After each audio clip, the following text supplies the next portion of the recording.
Did your parents or teachers ever tell you, "You're so smart, you have so much potential, if only you actually applied yourself"?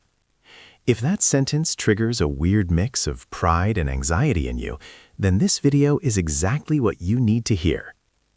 Recently, I came across a comment online that said, "In elementary school, I never had to study. Everything was easy.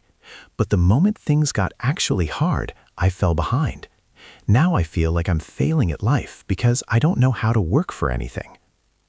Another person wrote, "In school, I was told not to work ahead because it was distracting for others. I got bored, I got lazy, and now that I'm in my 30s, I have zero discipline." In psychology, we call this Gifted Kid Burnout. Let's talk about why smart kids often lose their way when they grow up. The trap of being smart. A graph showing a line shooting straight up, early success, then suddenly plateauing or dropping, the burnout. Look at that first comment. That student's biggest problem wasn't that they were lazy, it was that they were too smart for their own good early on. When you're a kid and school is easy, your brain gets a bugged reward system. You start believing that success is a result of who you are, intelligent, rather than what you do, effort. While your peers were spending hours learning how to study, you were getting A's with 10 minutes of prep. You were the genius.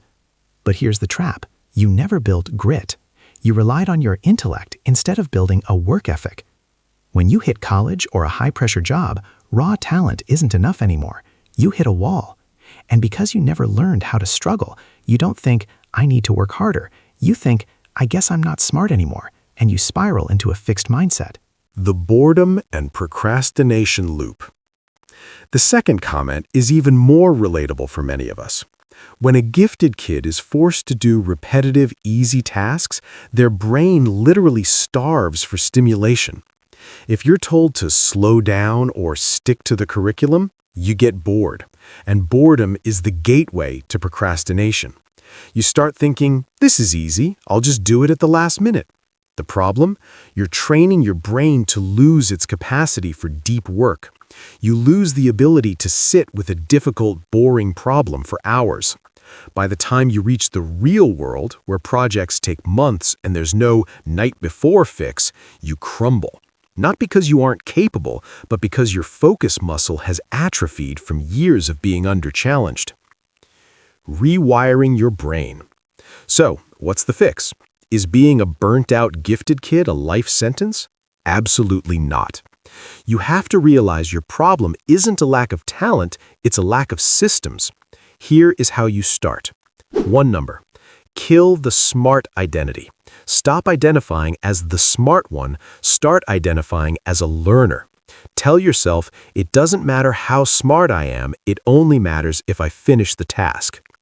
2 number. Seek the struggle.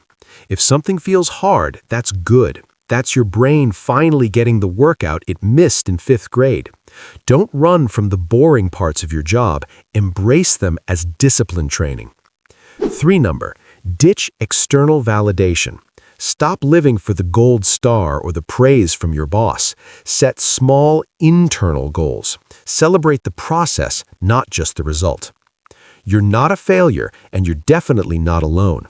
Thousands of gifted kids are feeling exactly like you do right now. But it's time to trade that genius label for a hard worker mindset. Thanks for watching. If this hit home, drop a comment below and let me know your gifted kid story. Don't forget to hit subscribe for more. See you in the next one.